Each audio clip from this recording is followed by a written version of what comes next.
корпусе на 203-м микрорайоне начало отопительного сезона стало для жильцов большой проблемой. Из-за халатности соседей на 10-м этаже затоплены все квартиры до 1-го этажа. На месте находится моя коллега Сусанна Рожина. Узнаем у нее все подробности. Сусанна, здравствуй. Что произошло в этом доме?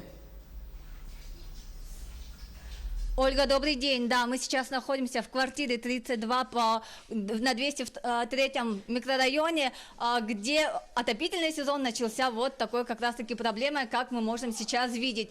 Из-за халатности квартиры 66, которая находится на 10-м этаже, все жильцы именно этого дома пострадали. И, как мы видим, сейчас большие проблемы испытывают именно из-за протечки теплоносителя. Причем это горячая вода, и все жильцы с 10 по 1-й этаж затоплены. Следует отметить, что у жильцов свежий абсолютно ремонт. Этот дом был введен весной прошлого года, и, естественно же, жители сейчас не знают, кому и как обращаться за компенсацией, потому что мы связывались с управляющей компанией «Созвездие», и они говорят, это из-за халатности жителя 66-й квартиры, которая убрала вообще радиаторы во время запуска отопления. И вот мы сейчас будем общаться с хозяином квартиры. Оскар, добрый день. Расскажите, пожалуйста, что у вас случилось сегодня?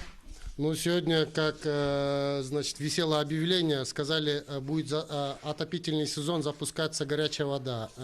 Значит, когда отопительный сезон, горячая вода дали, у меня началось с кухни протекать, вот, как вы видите, натяжной потолок, она повесился вот так, и начала вода прям литься, как в водопаде.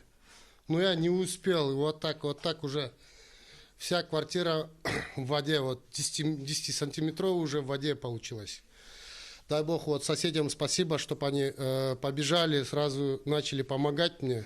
Но я не знаю, сейчас вот сами видите, вот стены, вот потолок, вот и как что мне быть, не знаю. Скажите, пожалуйста, Оскар, а ваша квартира уже застрахована или нет?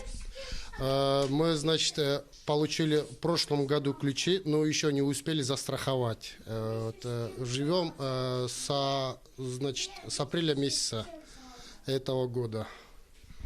Скажите, пожалуйста, какие ваши дальнейшие действия? Будете вы подавать в суд или иные действия? Ну да, сейчас, значит, с управляющей компанией пришли, составили акт. И еще дополнительно я, значит, приведу независимых экспертов, будет оценивать ущерб.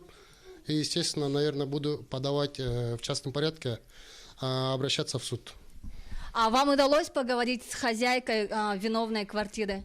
Нет, мне сказали с управляющей компанией 56-й квартиры, там вообще нету радиаторов, и от него, значит, вся вода пошла, говорит. Мы поднялись, мы с вами тоже поднимались, там никого не было. Не знаю, сейчас управляющие компании придут, скажут, что, посмотрим в дальнейшем, как, что они скажут. Да, мы со съемочной бригадой поднимались на 10-й этаж, квартира 56 закрыта, а также мы спускались на 9-й этаж, на 8-й, на 7-й, и там везде вода, даже в коридорах. И можете себе представить, какой объем воды может находиться в квартирах пострадавших. Ольга? Сусанна, я так понимаю, дом новый, у всех жильцов сделан свежий ремонт. Кто же все-таки будет компенсировать им весь ущерб? Как мы сейчас услышали, жильцы будут обращаться в суд и к независимым экспертам, и уже после этого будет оценен полный объем ущерба и будут возмещать, скорее всего, жильцы виновной 56-й квартиры. Сусанна, спасибо. Я напомню, Ольга? на прямой связи со студией была моя коллега Сусанна Рожина.